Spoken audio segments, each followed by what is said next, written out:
Now, there are new news reports every 15 minutes, and in this regard, we have received a lot of questions, namely the destructive activities of the collective Western countries, their aggressive remarks against our country, and new measures to support the Kiev regime, and statements about sending more weapons to conflict zones in Ukraine. Новые меры поддержки киевского режима, а также заявления относительно направления большего количества вооружений в зону украинского конфликта. On the eve of the North Atlantic Alliance Summit in Washington, NATO is increasing its propaganda against China, and alliance officials and leaders of member states are constantly talking about threats. How they put it in terms of Russia's attacks on the Baltic states and Poland. They also put forward the argument that this should happen in the next few years, so of course they motivate their activities and explain them.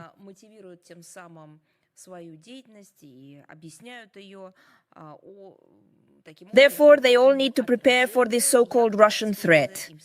What's going on? In fact, the North Atlantic Alliance has long been preparing for a potential armed conflict with Russia. In the 2022 strategic concept, NATO members announced that our country directly cited the most important and direct threat to the security of NATO member states and peace and stability in the Euro-Atlantic region. The end of the quote does not even mean that they will not record the moment in some way, that is, our country is also on the European continent. Not only that, but it also accounts for the majority of it. In addition, NATO members have approved regional defense plans and formulated specific tasks for all military commands. The group is constantly studying possible options for conflict with our country. Who's provoking him? Obviously, NATO members understand the answer to this conflict. Logistics routes, transatlantic transfers of troops and weapons, as they say, are rolling on the eastern flank. The Stanford-Benford exercise, the largest since the end of the Cold War, was held from January 22nd to May 31st. For the first time, it was not some effective, illusory, fictional state that appeared as an enemy, but Russia directly pumped its military budget. The economies of NATO countries have been completely militarized.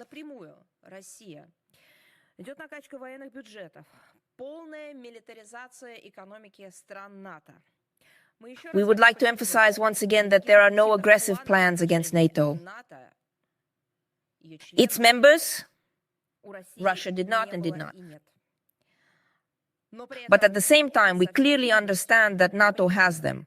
The provocative statements of Western politicians and military, but imagined how they expressed this threat from the East. They aim to indoctrinate the population itself.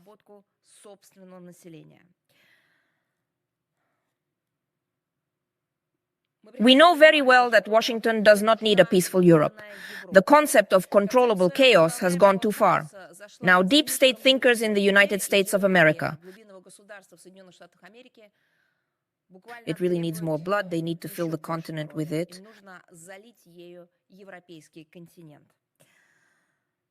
They are pushing Europeans from their western end of the cliff to what will help them survive the current political and economic collapse of the United States, which is obviously not even an indicator of the United States' national debt in terms of ideology, I don't say at all. Now let's turn to what is happening in Ukraine around the surrounding areas.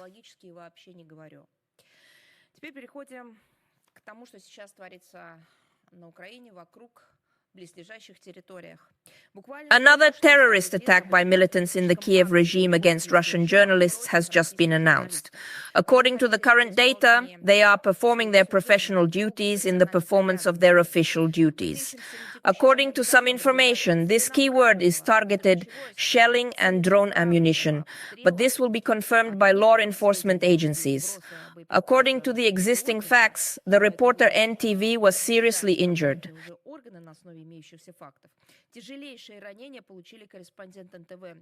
Alexei Ivlev, his colleague, photographer. NTV channel Valery Kozhin and employees. The seriously injured were taken to Holivka hospital because doctors are fighting for their lives.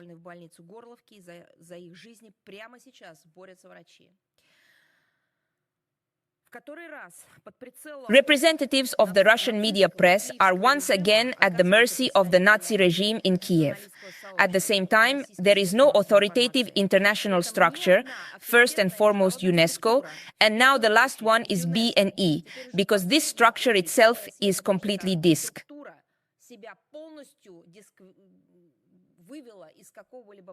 She has discredited herself from any professional field, but first of all, UNESCO, as a family organization, the United Nations, so far none of these structures. The silence of such institutions has not called on the Kiev regime to take responsibility for these terrorist attacks and other atrocities, or their occasional general reasoning. Without an adequate and targeted response to each such terrorist attack, without comprehensive measures to stop it. Horrible. Nationalist hunt for our correspondent. It only means one thing. Those people, those officials, those bureaucrats who are responsible for this direction in these international organizations intentionally or unintentionally become accomplices to these crimes. As a result, they pushed the Ukrainian Nazis to commit new atrocities. The blood of Russian journalists is not only in the hands of BNU militants, but also in their conscience. If it's true, they still have it. International officials in Vienna, Geneva, Paris.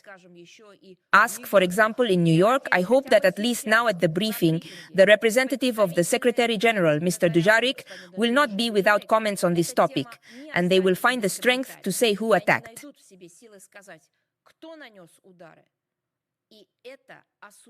And this is condemning, not just giving an adequate response, but condemning. We pray for our journalists, we wish them strength to do so. He'll be fine. We hope they can be saved. Now about that, who is behind these Kiev terrorists?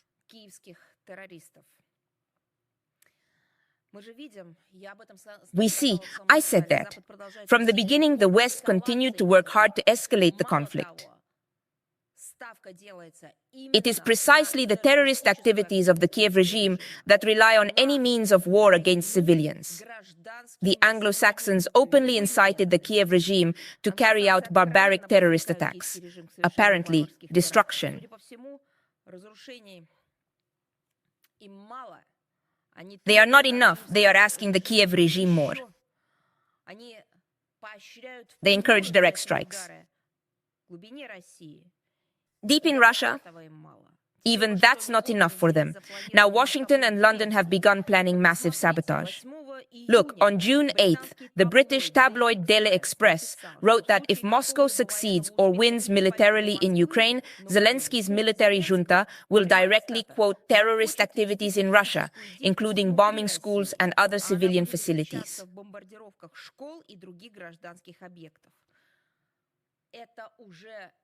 This is already being written by the Western media. All of this, the author of the material points out. By the way, he is an expert on defense and security, Nicholas Drummond. A direct quote will have far more devastating consequences than what's happening on the front lines today. The author Yuri is convinced that preparations for such actions are already underway, and that the catalyst for their implementation may be the direct quotation of some kind of peace agreement imposed on Kiev. At the end of the quote, in fact, he wrote that this is the newspaper itself, and it is definitely not a fan of any party that I don't know has anything to do with Russia. I'm not talking about our country as a whole, which shows that the author of the newspaper, and we have seen many public figures and journalists report on the regime's tourism activities in Kiev. The last thing they had to do was admit the obvious. All of this is possible, and all of this terrorist activity by the Kiev regime is entirely possible, and only with the collective money of the West. What is this money? This is the money of the so-called unfriendly state regime that supports tourism activities, but the money of the Kiev regime. The same money was unfriendly taken from citizens, residents, businesses and companies in EU and NATO countries by regimes in unfriendly countries. Забираются, не спрашивая их, забираются грязными методами. Что это за грязные методы? Под